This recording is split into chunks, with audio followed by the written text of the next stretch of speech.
1,41,300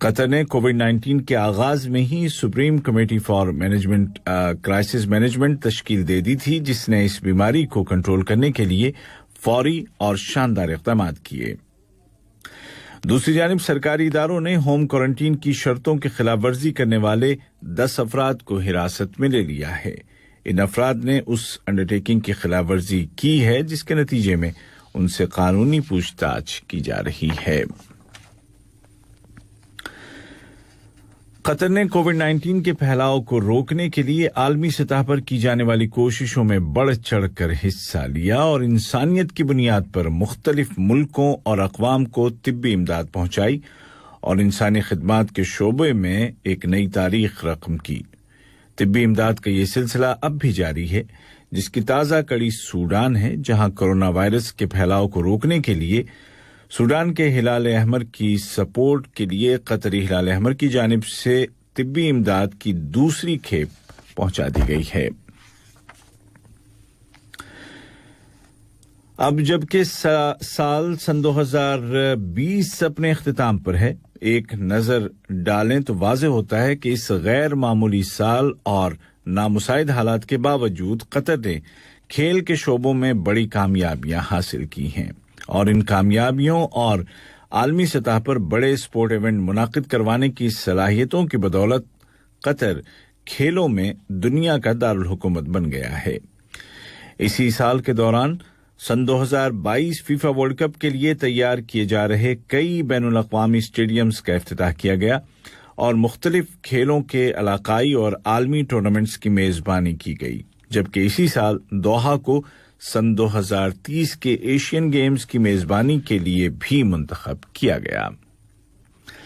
یہ خبریں آپ اردو ریڈیو قطر FM 107 سے سن رہے ہیں۔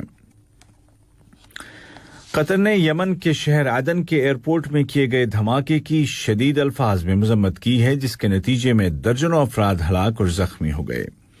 وزارت خارجہ نے ایک بیان میں وائلنس اور ٹیررزم کے خلاف قطر کے مستقل موقف کو دہراتے ہوئے کہا کہ قطر اسباب و محرکات یا ریزنز اینڈ موٹیو سے قطع نظر ہر طرح کے تشدد اور دہشت گردی کو مسترد کرتا ہے۔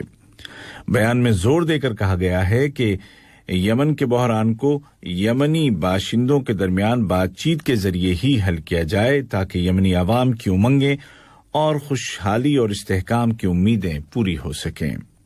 بیان میں مہلوکین کے اہل خانہ کے ساتھ تعزیت اور زخمیوں کی جلد شفایابی کے لیے نیک تمنائیں ظاہر کی گئی ہیں۔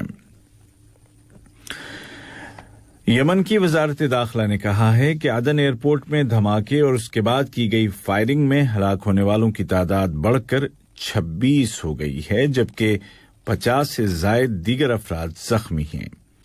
کسی بھی فرد یا گروپ نے اس دھماکے کی ذمہ داری قبول کرنے کا اعلان نہیں کیا ہے۔ دریاسنا یمنی صدر عبدالربہ منصور ہادی نے دھماکے کی تحقیقات کے لیے وزیر داخلہ کی سربراہی میں ایک کمیٹی تشکیل دے دی ہے۔ یمنی وزیر اعظم معین عبد الملک نے اس دھماکے کو ایک بزدلانہ اور دہشت گردانہ عمل قرار دیا ہے۔ اقوام متحدہ کے سیکریٹری جنرل جناب انتونیو گوتریش نے لیبیا کی کمزور فائر بندی کو تقویت پہنچانے کے لیے بین الاقوامی مبصرین پر مشتمل کمیٹی تشکیل دینے کی تجویز پیش کی ہے۔ امید کی جا رہی ہے کہ جلد ہی لیبیا سے بیرونی جنگجوؤں کو نکال دیا جائے گا اور ملک میں 10 سال سے جاری جنگ کا خاتمہ ہو جائے گا۔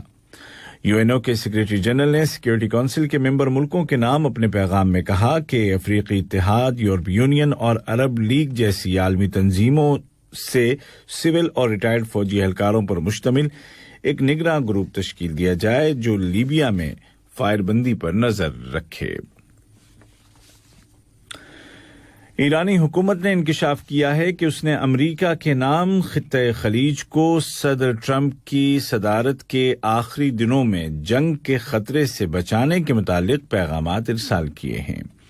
ایرانی حکومت کے ترجمان علی ربیعی نے کہا کہ کسی بھی طرح کے تخریبی واقعات کی ذمہ داری واشنگٹن اور اس کے حلیفوں پر عائد ہوگی۔ اور برطانیہ کی ملکہ نے سال 2020 ختم ہوتے ہوتے یورپی یونین سے برطانیہ کے اخراج کے ماہ بعد قانون کے مسودے کو منظوری دے دی ہے، جس کا مطلب یہ ہوا کہ یہ مسودہ اب برطانیہ میں باقاعدہ قانون بن چکا ہے۔ دوسری جانب برطانوی پارلیمنٹ نے بھاری اکثریت کے ساتھ برطانیہ اور یورپی اتحاد کے درمیان ہونے والے تجارتی معاہدے کے حق میں ووٹ دیے ہیں۔ اس معاہدے پر 1 جنوری 2021 سے عمل درآمد شروع ہوگا اور بریگزٹ کے بعد فریقین کے درمیان مستقبل کے تجارتی تعلقات اسی معاہدے کی روشنی میں طے پائیں گے۔ آج کا پہلا نشریہ ختم ہونے سے قبل اس وقت کی اہم سرخیاں ایک مرتبہ پھر سن لیجیے۔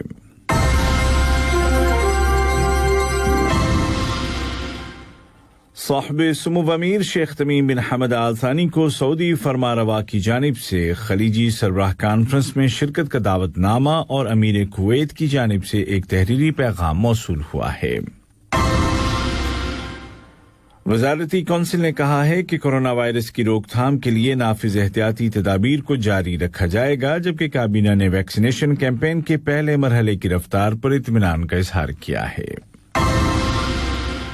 سال 2020 کے دوران کھیلوں کے شعبے میں بڑی کامیابیاں حاصل کرتے ہوئے انٹرنیشنل اسپورٹ میں دوحہ کھیلوں کا بین الاقوامی دارالحکومت بن گیا ہے، اور یمن کے شہر عدن کے ایئرپورٹ میں کیے گئے دھماکے میں ہلاک اور زخمی ہونے والوں کی تعداد 70 سے زیادہ ہو گئی ہے۔ اردو ریڈیو قطر FM 107 سے آج کا پہلا نشریہ اپنے اختتام کو پہنچا۔ ہمارا دوسرا نیوز بلیٹن شام ٹھیک 7:30 بجے پیش کیا جائے گا۔ آج کے اس بلیٹن کو آپ تک پہنچانے میں ہماری تکنیکی معاونت کی محمد حسن سوڈانی نے۔ السلام علیکم۔